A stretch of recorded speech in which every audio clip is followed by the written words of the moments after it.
Okay, I will start with introductions. My name is Virginia Weiskopf of Weiskopf Consulting, all things technical and social. Last year with the COVID, we did one of these every Friday. We're actually going down to one a month. This month we are doing two because email marketing is so important, and I want everyone to get started off the year by using email marketing to communicate with their clients. David Marks, my social media specialist, man, I'm tired, is here. Say good morning, David. Good morning, everyone. And he will be monitoring the chat and watching for questions. Please feel free to put your questions in at any time, and David will prompt me to answer them while we're on that slide. We'll answer questions at the end also, but going back and forth sometimes makes you dizzy when you're going through slides. So I'd rather address it at the time or tell you something's coming up than have to go back. So again, thank you so much for coming this morning. Our topic this morning is email marketing best practices. So what we're going to go over today is basics and brandings, list and what to do with lists, content, how to avoid some spam, what mobile friendly means, and what automation means. So it's true, experts have been predicting the death of email since it was invented. It's going to go away. People don't use it. You need to do it this way. You need to do it that way. This is the best way. The fact of the matter is in 2020, 304 billion emails were exchanged on a daily basis. So this has to do too, if you think of your mail when you get your mail in the mail slot, 10% is for you, or 20% is for you, and 80% is all the marketing pieces. And I think that accounts for a huge amount of the email that was sent. So it's quite a bit. And we need to target our audience and make sure it's what they want to get so they don't just throw it into the trash, just like you do your regular mail. So how often do you check your email? So 99% of customers check their email at least once a day. The average person 15 times a day. And I believe we look at our phones 150 times a day just to see what's coming up. And some of us now have smartwatches where it tells us when an email has come in or when a text has come in. So we're constantly checking. So we're always there. So let's talk about basics and brandings. When you create a template in email, and you should always start from a template because you've already put your logo on, your colors on, your fonts on. It's all ready, and all you have to do is copy it and add the content to it. The from in the sending email address needs to be recognized, not just always a different person. Or one of the big no-nos is the no reply at yourdomain.com, because what that means is you don't want to talk to them, and you do want to talk to them. It needs to be personal.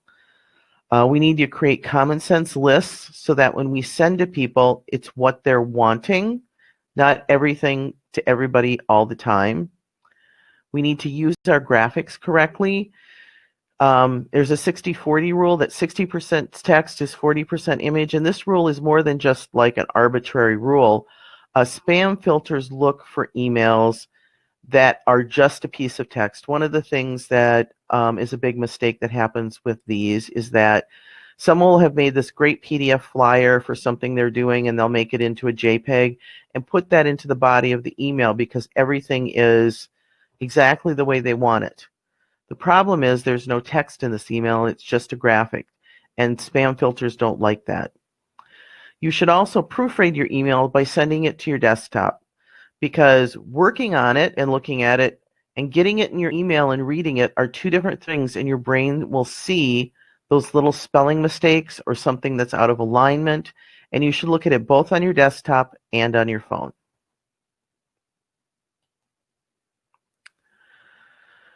So the biggest thing is focusing on it, that it's about them. It's always about them. So it's what I want to get, not what you want to send. So you need to build your emails addresses by people you meet, by using dynamic forms for signups, and focusing within it for the context when they sign up. If you promise them something, make sure you deliver that.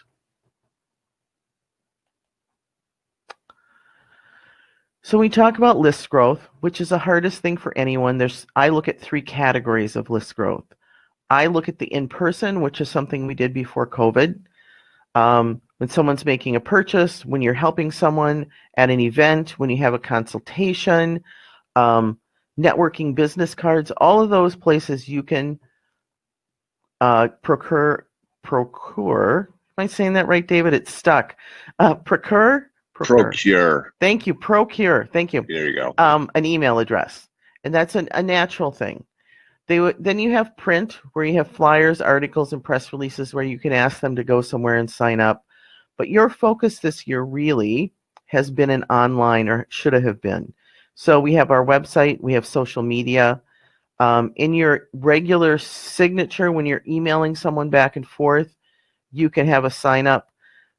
During virtual networking, I think all of you should have been doing this. The chat box is where during a virtual networking event, everyone should put their information, and then you should save that chat so that you can capture all those email addresses.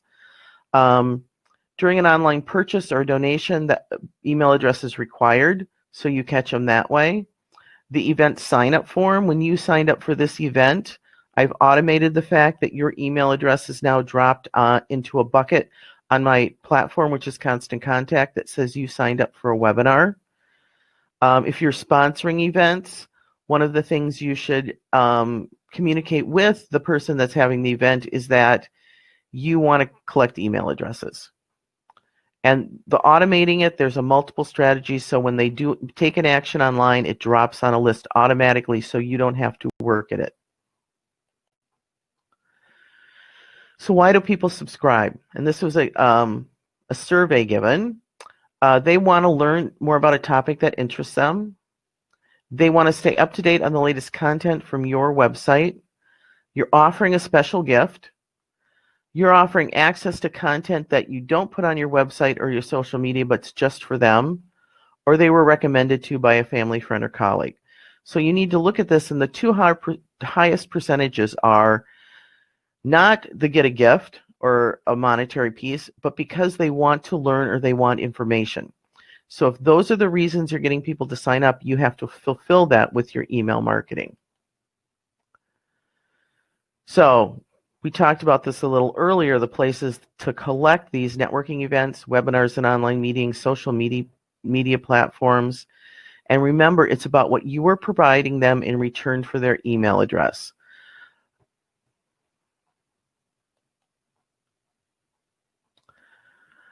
And then we want to focus on what's in it for them when they get that. When they put their email address on, they get that instant response. You should have it set up for that. So they get a free something, whether it's a coupon, whether it's the asset they wanted to download. We offer a lot of ebooks. We offer a free digital assessment, continuing support of information. You want to show continued support from your organization. So if you're a nonprofit, you want to make sure that you're giving them what they wanted to know about your organization when you're sending your emails. It's not just always about donate now. Granted, there's always going to be a button in there, but you're showing them information.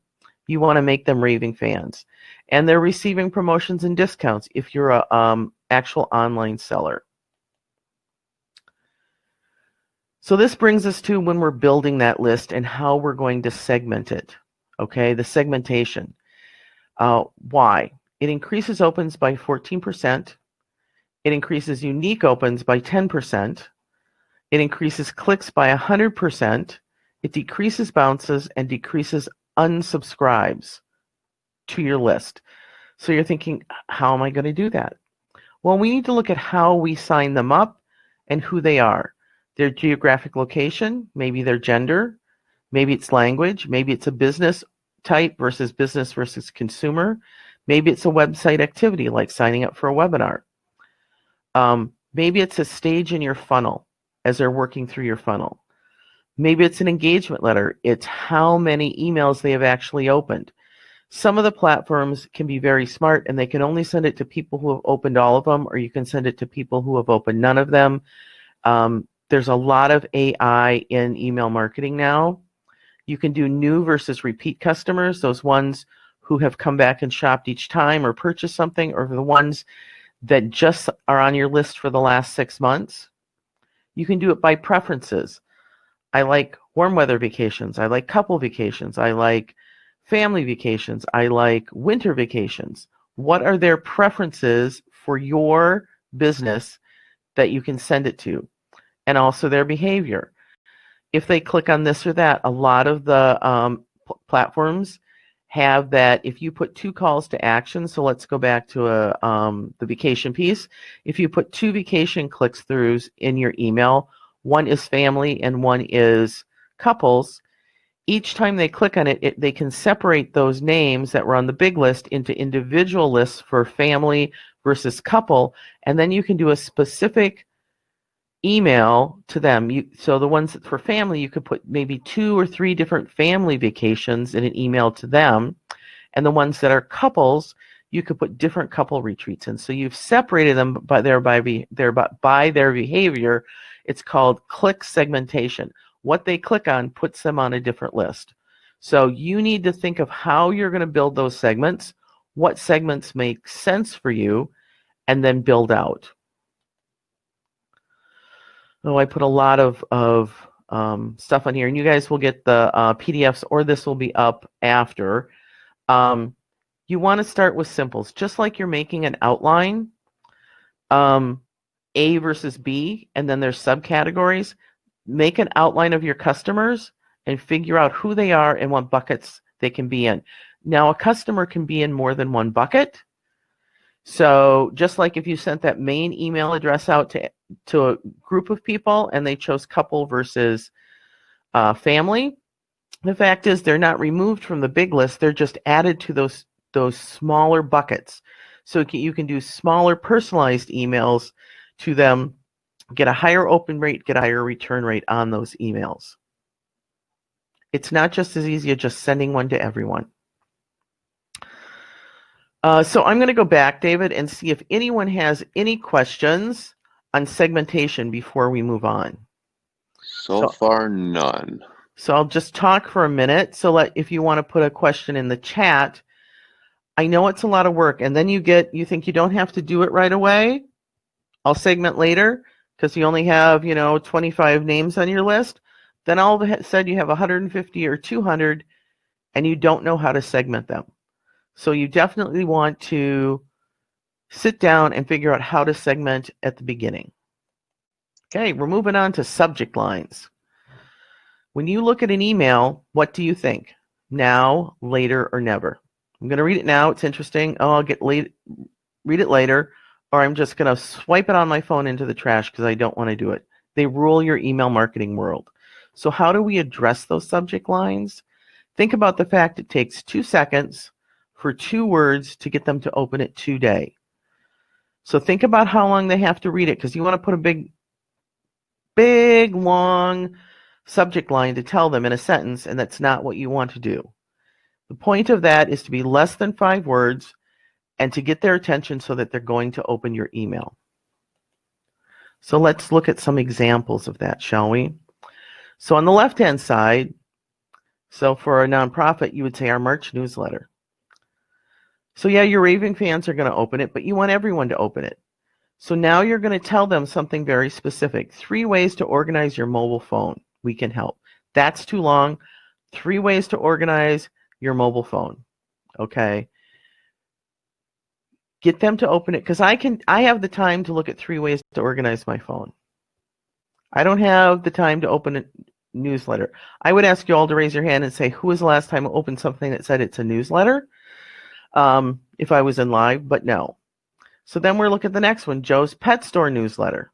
So Joe likes to keep in touch with his clients, and he should also, if he's sending out 2 tips to help beat the heat for your dog, it should be all the people on his dog list, which he should have them in. Now they can be on the cat list because they have a dog and a cat. They can be in the bird list, but we want to focus that this particular e-blast is about your dog, and it's 2 tips, because I have time to open it up and read 2 tips about beating the heat for my dog. So then we have children's classes. So it may be different type of classes, hip hop, ballerina, breakdancing. I guess I'm showing my age here, that you want to be very specific about. but we're saying still time, openings available for, and we could, instead of listing children's dance classes, we could say which ones still have openings. So that if I know that I want my kid to dance the ballet, I can click on that and say, oh, what's open? Maybe she wants to do that. So think about specifically what gets you to open an email. I would suggest that you go to your deleted items and look at the last emails that came from some type of marketer and read their subject lines. Why did you delete them right away? What did they say that was like not of interest to you? And it may be not of interest, but maybe the subject line could have been different. I'd also look at the ones that went into the spam filter to see what they're putting in those subject lines that get them put into spam. There's other reasons, but the subject lines do have a reason. I think that's it. Oh, spam triggers, yes. So subject lines have spam triggers. It's what all the spam filters look like, and from the time your email leaves your box to the time it gets to, from my box to David box, it goes through 9 filters, all doing different things. But they're all looking for different things, but these are some of the trigger words that cause your items to go into spam. Okay, never put the title in all caps. Using punctuation is never good. The only thing I ever use is a dash between 2 thoughts, and that's fine. In the body, the image to text ratio, which I talked about earlier, does that. Misspelled words always hit the spam filters because they know that people who are sending us bulk emails from overseas don't know how to type English. And one-word subject lines tend to flag them. Now, these are a bunch of trigger words, and there's more of them. You can look them up on the web that make it go into spam. Free is a big one. So you need to not use the word free. Order now, buy now. All of these are ones that the spammers are using, so they look for them in their algorithms and kick them out and stick them into either their spam filter or your spam filter. Okay, so does anyone have, is there a question, David? So Carol wrote, so it doesn't matter if you don't want it to go to spam on your own. I'm not entirely sure what that means. Carol, if you could expand upon that, that would be great. Ignore, never mind. Okay. Right, your spam filter is the last filter that it hits, okay, when it's coming through, and it will throw it in your spam filter, and that's either, it depends if you're using an online provider or Outlook or any other platform. There's a spam filter attached to it. We'll put it in your junk mail so you can still see it, but it considers it junk. But there are, like I said, 9 other filters along the way where it could get kicked out. Okay, so what is new in email marketing? Because there is new things. I think that they predict the downfall. People who are still writing the same emails are stuck in the back. In the history, you should never have you should have a 1-column template, because if it goes into your phone, you don't want to have, you've all got those emails that come into your phone, even by big companies, that you can't read it because it rolls over and you have to screw around. You're never going to read those. So the experience that I have when I read it, meaning brand, meaning how it's put together, meaning is it helpful? Is it customer friendly? Is it personalized to me? The big thing now is to either put their name in the subject line or to make sure it's somewhere in the body of the email, not just dear so-and-so at the top, but it could start the paragraph. Virginia, I know you like to do this. Look what I have for you. I have information that will help you. So to use that personal information and show them that you want to help them and give them information is what makes an email a good email that people will respond to. Providing information for them that will make their business or their life better by continuing to get your emails, or maybe by contacting you or purchasing something from you. But it's all about the customer experience. That's what CX stands for. You might see UX, and I don't know if I put it in this, is a new term. It's user experience, and that has to do with being on a website, being on an app, how the experience is for you, the user, not what the sender, pushes out. Virginia, real quick on the slide prior. Yep, I'm back.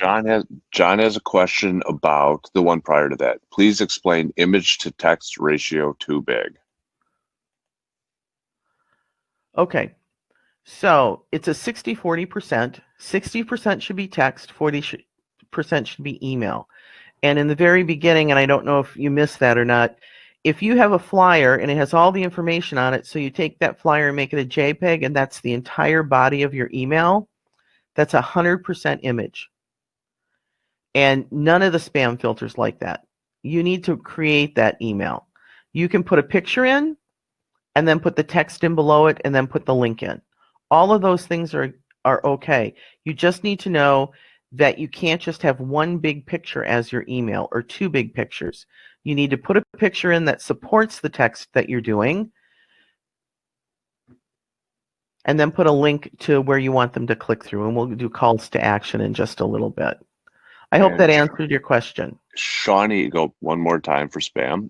Shawnee asks, how would you just advertise in the subject line for a free class or training so that it doesn't go to spam? Is there a way to get around that? So you're offering a class. Is that what you said, David?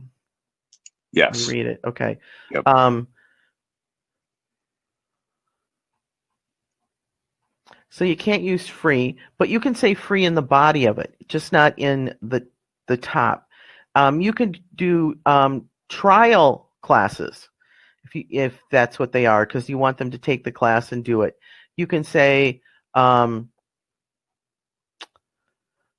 I'd have to work on my verbiage. I would put it into Word and use the thesaurus to see different ones and then check the list back.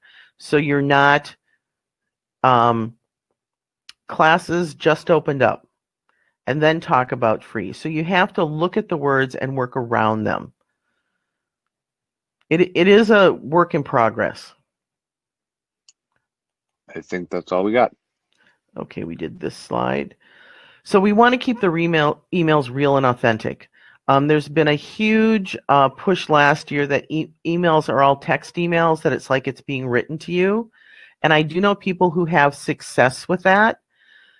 Those people actually have a raving fan base and usually have a Facebook group where they're feeding it constantly and creating a real one-on-one relationship with their customers. And you can do this. It's a lot of work. But I still think that emails need pictures, videos, and calls to action that are very standoutish, so that they know. But you want to make sure that what you're telling them is about what they may need.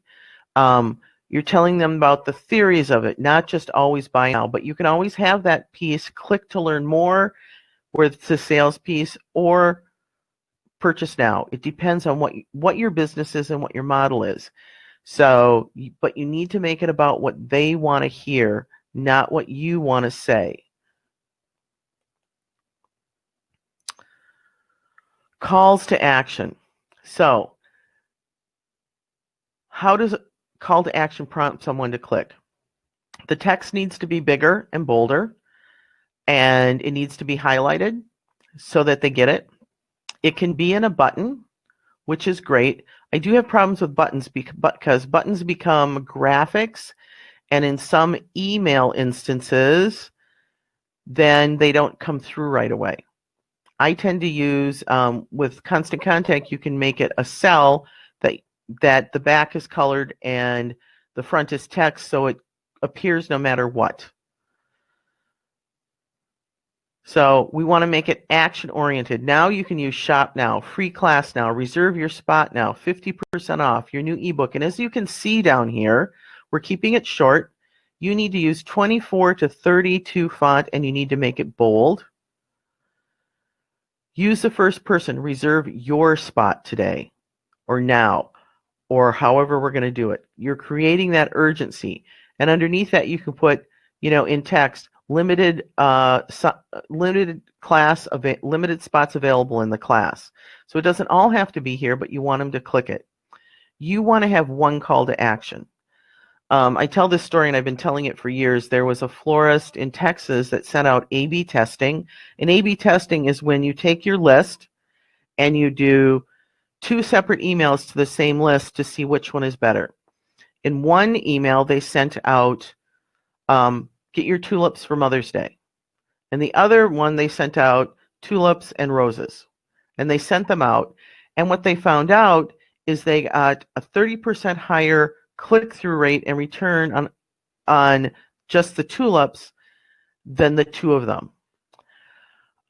So if you're doing it, yes, I want to buy tulips, I click through, I buy the tulips, I'm done. If I'm looking at the other one, I see there's roses and tulips, but I'm thinking, what else do they have? So I click through, I click on all the other things they have, and now I'm spending 5 or 10 minutes looking at flowers, seeing the ones I like, going along. Then I realize, oh, I need to get back to what I was doing, and I click off, and I don't commit.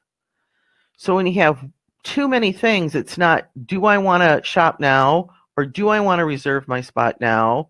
It's, should I shop? Should I reserve my shop spot? Should I get the ebook? Should I get that 50% off? Now I have to make a choice between multiple items and not just yes or no. I'm going to click it and find out and move through the thing. So we all want to put a million things on our email each time because we want to let people know. But by segmenting and knowing who you're talking to, so maybe on a Monday you send out one email to people who have dogs and one email to people who have cats, each with one call to action, as opposed to putting both things in both emails. Because in the dog ones, you're going to get a higher click-through of the dog people, and in the cat ones, you're going to get a higher click-through in the cat ones. But when they're together, it's going to muddy the waters because you have a higher percentage of clicks to people who were on there, or higher percentage of people to clicks who are on there. So you need to be sure what you want from that email, not just to be in communication. If you're putting a call to action, which you should put in every email, it's yes or no, I want to do it or I don't. Questions? Oh, I see the little orange light is on. So Larry just said excellent presentation, but he has to leave. Sorry, Larry. Bye. Are we running late? Oh, I guess I better hurry up a little bit. We're at 10. We're getting close to the end. So mobile-friendly best practices. When you write your email, you always send it to yourself.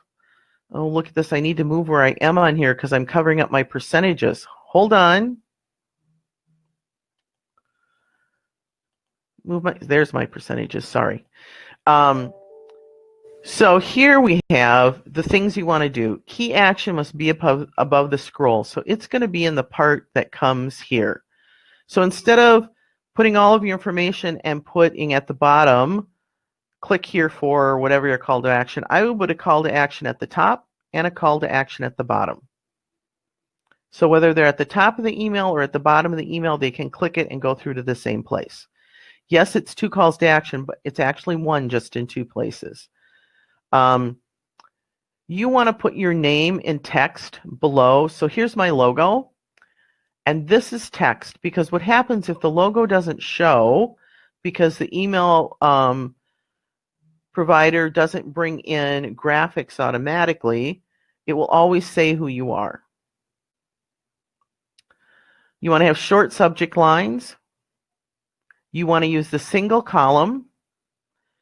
You want to keep your email under 600 pixels wide so it fits here, using a larger font size, so it should be 22 minimum, so it's easy to read on the phone.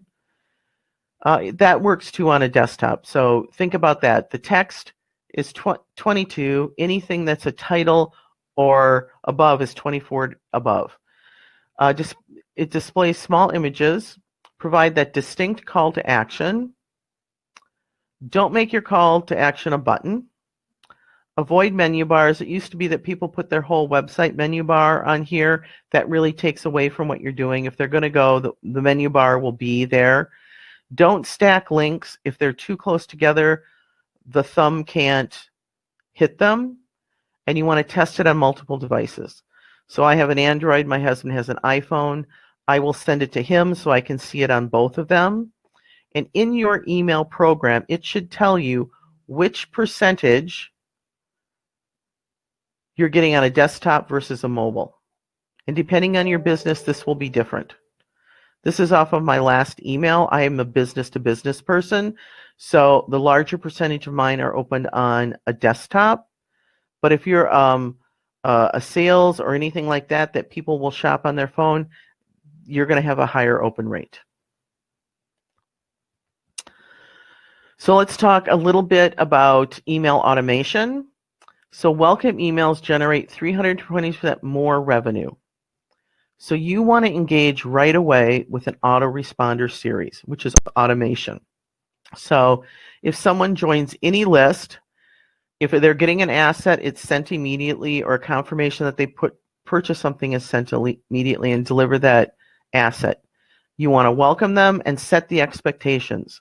You want to let them know that it's so great that they ordered that they're going to receive three more emails in this series to make sure that they have everything they need. And make it short. You just want to touch base with them once a week for 3 weeks. Then they drop on your regular list. But 320% more revenue, because it's not something I got arbitrarily. It's something I did and you have responded to, and now I'm opening it up. So autoresponders are what we're talking about next week, not just with a welcome email, but also with how you can use autoresponders to drop people on your list and continue to market to them without having to send an email each time. So 77% of automation users see an increase in conversions. It builds a relationship. It's a simple series, and it delivers what they ask for. One of mine that I used to, when I had live in-person webinar events, is that I would send them a thank you and a copy of my slides. And then I would follow up with 3 emails about the subject, 2 about the subject, and the third one asking them if they'd like to meet for a cup of coffee to tell me about their business. So I was surprised when I started using it how many people said, yeah, I would like to sit down and talk. And it doesn't mean anything's going to come of it, but it absolutely gives you the ability to further that relationship with them. And each time you touch them is another touch point. And it takes 7 touches to make a sale. So keep that in mind. And it just doesn't mean the email touches. It means if they go to their website and there's interaction there, that they watch a video. If you put a video in your email and they go and watch it, it's building that relationship, giving them what they're looking for to work down till you have a relationship that they're going to purchase from you. So I see my light is on. I do not see any questions. Oh, maybe it was for you. Oh, it was, okay. I didn't click on it. So that was my quick email marketing today. Nothing is really new, except you really have to work on your interaction with customers. It's all about them using that one call to action and segmenting your lists. All those things are extremely important to get the return that you want on your email marketing. And if you haven't started email marketing, give us a call. We can absolutely have a conversation with you on what best practices are and how to get you started, what will work best for you. Email marketing is an excellent source of continuing to improve your relationship with your current customers and your potential customers and your clients. Did I see a light go on? It's my imagination.